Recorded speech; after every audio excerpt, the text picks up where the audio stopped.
Welcome back to the show. I hope you're having a lovely and a pleasant Wednesday night. Hope you had a great weekend last weekend. And if you're going through some difficult issues in your life, which you may be, because a lot of people watching the show go through tough times, just remember things are going to get a whole lot better. And we all go through the tough times, don't we? By the time you get to your age or my age, a lot of people have been through the financial problems, the relationship problems, the health problems. We're all going to lose loved ones and we're all going to die one day. Death will wipe us all out. So my motto is, you know, two of the worst things are worrying about the past, the regrets, and worrying about the future. That creates anxiety. Just live for the day. Just wake up every day and try to make that first hour the hour of power. Try to think happy thoughts, do a bit of exercise, a bit of meditation, and don't try to be perfect, because nobody in life is perfect, James, are they? No, nobody's You know, like so that. there's all these people running around, they think they're special and they think they're perfectionists, and then some shit happens in their life, like a divorce or something, and they break up. They fall apart. The whole world will come down on them. Nobody's perfect, folks, so no need to be judgmental. We're all imperfect. That's the beautiful thing about human beings. We're imperfect, all trying our best. Some people just tend to muck up, don't they? Like I did, I was involved with a situation where I was graffitiing along the train lines. You said something happening, maybe running from the police was a situation that I shouldn't have become involved in. I should have stayed there and not run from the scene. How long did you do that? A couple of times I did that. You did that for quite some time. Yeah, along the Newcastle to Sydney line. Yeah, that's punking the system. There's lots of it there. It's in your system, because when you look at it now, you know, all that it's quite appalling, isn't it, when you see all that graffiti, and it's just messing up our cities, isn't it? But that's how it can start, through a life of crime, and it becomes tough, and then you end up in jail or in court, or worse. Dead on drugs or something. It starts with that sort of thing, and then you end up doing embezzlement and fraud and theft and stealing bikes and running from police and that sort of thing. So that's no good for you or your friends around you, especially your family, your loved ones. At least in this case, were there to bail me out, which is good. And you went to court? Yes, I went through the whole process. How was that experience? A bit nerve-wracking, yeah. Quite nerve-wracking. I was very lucky. After the court case, did you muck up again, or? The last court case? No, the last court case, that's it. That was the final wake-up call? Very lucky. I've been very lucky. Yeah. Does it occur to you now, do you believe in karma now?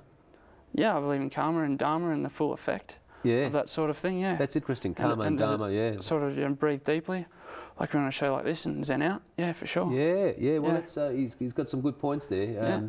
You know, something that's so important in our lives is stillness.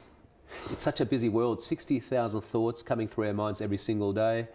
No wonder so many people are having nervous breakdowns, suffering from depression and anxiety.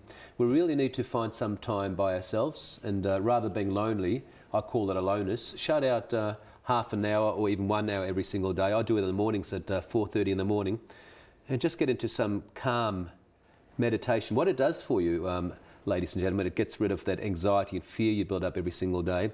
It makes you very independent towards the opinions of other people, but it just makes you enjoy every single day and live in the moment, doesn't it? Yeah, I kind of do that sort of thing, not as early as 4:30 in the morning, but after work. I can tell you're very calm. Part of wind down. I can feel energies. You feel very calm, you know? Yeah. Yeah, I follow the whole situation, karma, dharma, and zen. It's beautiful, James, how you changed your life, and I'm sure all your family members would be very proud of you. And in a way, I always say that everything that happens in your life happens for your very maximum benefit, and it's there to teach you something. What are the lessons you've learned out of those tough times on the street? Tough times on the street is basically to be honest. Honesty is the best policy. Be straight up. I can't emphasise that enough, especially when you're in rough communities. Just be straight up. Be straight up, and that's why Aussies really like straight shooters. Notice that, yeah. When we talk about business people, we don't sort of ask how much they charge. Well, some people do, but we say, is he a straight shooter? You know, is he authentic, or is he going to rip us off like 85% of the other people? You know, isn't it nice when we hear about somebody who's honest? They've got a reputation for being honest. You know, isn't it nice when we hear about somebody who works hard and is very, very authentic and truthful? Not just some of the time, but all the time. It seems like a lot of professions take shortcuts, you know. They think, well, if the other bloke can do it, I'll take a shortcut too. But whatever you do in life, just try to be straight down the line, and remember that whatever we do, say or think has a corresponding effect on this beautiful universe. And if we walk around with goodwill, greeting others, giving to others, and not judging others, life can only turn out to be blissful, can't it? You've got to give to receive, Yeah. for sure. So you can't expect to get a free lunch all the time, you know, No. like some people do these days. And I was reading the other day, James, that you can't give out what you haven't got. So it appears to me that you can only love another human being to the extent you love yourself. You were saying before that you were going through some, you know, your self-esteem was very low. How did you learn to respect yourself and honour yourself? I learned it through fitness regimes and Zen Buddhism. Became involved in that sort of thing. Oh, you became involved in that? Yeah, I started to follow that pathway. Isn't that a beautiful pathway? Yeah, it taught me a lot. It taught me a lot for sure, and fitness as well taught me a lot. Good on about you. myself, what I'm capable of. How did you get into the Buddhism part? Through literature, Did through you read reading, quite and a through bit on it? university as well. Yeah. Through subgroups and that sort of thing, and it just evolved over time. Isn't that amazing, viewers? Buddhism, it's a beautiful philosophy, isn't it?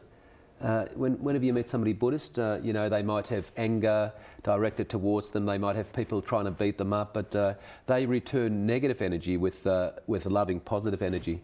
And you don't find many people like that, do you, when you're surrounded by negative energy, when people are having a go, and it might be drunken people, and a Buddhist person will return that with loving energy. I saw that on a plane one time, a whole bunch of drunken football players coming back from Bali, and there was a couple of Buddhist cabin crew there, and just the way they reacted was much better than some of the other airlines. Yeah? Well, it'd be good to be able to react that way all the time, but not all of us can, unfortunately. We can't, you know. Anger's a big problem.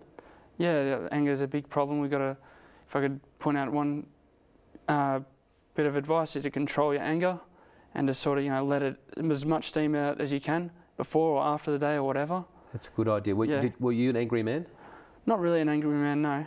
But I became an angry man I was becoming an angry man. If I didn't stop when I did, I would have ended up in a life a hell of a lot worse than what I did.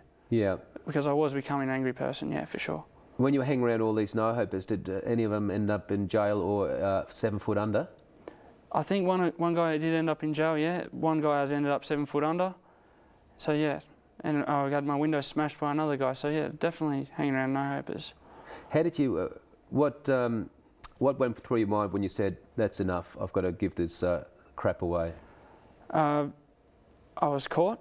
We might talk about that after the next break, James, but I do appreciate it. And I'm lucky I did. We'll come back very shortly. Don't go away. We're talking to James Walter. He's a good bloke.